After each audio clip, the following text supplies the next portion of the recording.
क्या कभी ऐसा हुआ है कि आप किसी काम के लिए बैठे हो, लेकिन अचानक आपका दिमाग बिल्कुल ब्लैंक हो जाए? आप स्क्रीन को देख रहे हो या किसी सवाल को समझने की कोशिश कर रहे हो, लेकिन दिमाग जैसे रुक सा गया हो।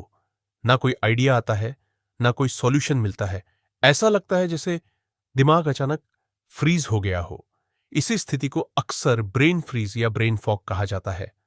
लेकिन इन दोनों में थोड़ा सा फर्क होता है।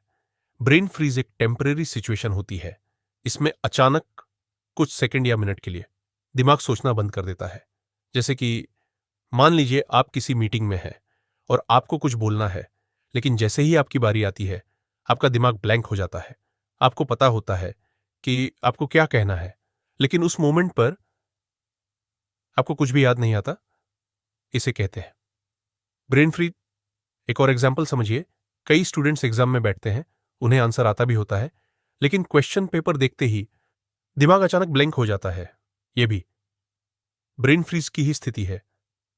अब बात करते हैं ब्रेन फॉग की। ब्रेन फॉग थोड़ा अलग होता है। यह अचानक नहीं आता, बल्कि धीरे धीरे महसूस होता है। इसमें दिमाग पूरी तरह बंद नहीं होता, लेकिन सोचने की क्लैरिटी कम हो जाती है। ऐसा लगता है जैसे दिमाग पर धुंध छा गई हो। कई लोग सोचते हैं कि ब्रेन फॉग कोई बीमारी है, लेकिन असल में यह कोई बीमारी नहीं है। ब्रेन फॉग एक कंडीशन है जिसमें दिमाग काम तो करता है, लेकिन पहले जितनी स्पीड और क्लैरिटी से नहीं।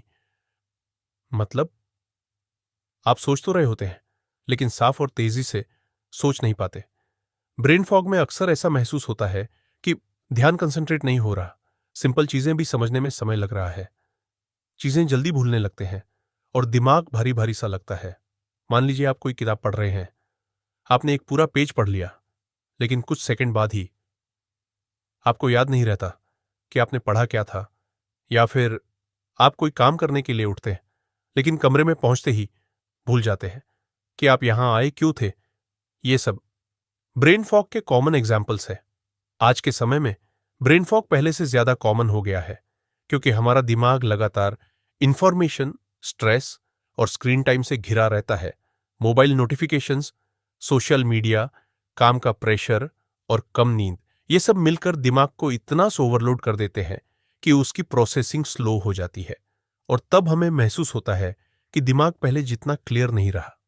लेकिन अच्छी बात यह है, ब्रेन फॉग परमानेंट नहीं होता। यह सिर्फ एक संकेत है कि आपका दिमाग थोड़ा थक गया है। अगर दिमाग भारी लग रहा है, तो थोड़ी देर के लिए काम छोड़कर 5 से 10 मिनट का छोटा ब्रेक लेना मदद कर सकता है। इसके साथ साथ धीरे धीरे गहरी सांस लेना भी बहुत फायदेमंद होता है, क्योंकि इससे दिमाग को ज्यादा ऑक्सीजन मिलती है और सोचने की क्लैरिटी वापस आने लगती है। इसके अलावा शरीर को थोड़ा मूव करना, जैसे हल्की वॉक करना या स्ट्रेचिंग करना, ब्लड सर्कुलेशन बढ़ाता है और ब्रेन को फिर से एक्टिव बनाता है। और सबसे महत्वपूर्ण बात है अच्छी नींद लेना, क्योंकि स्लीप ही वह समय होता है जब ब्रेन खुद को रिचार्ज करता है। इसलिए पर्याप्त और अच्छी नींद लेने से ब्रेन फॉग काफी हद तक कम हो सकता है। अगर आपको भी कभी ब्रेन फॉग या ब्रेन फ्रीज महसूस हुआ है, तो इस वीडियो को अपने दोस्तों के साथ शेयर जरूर करें। और ऐसे ही इंटरेस्टिंग और नॉलेज वाले वीडियोस के लिए चैनल को लाइक, शेयर और सब्सक्राइब जरूर करें। Thanks for watching. मिलते हैं अगले वीडियो में।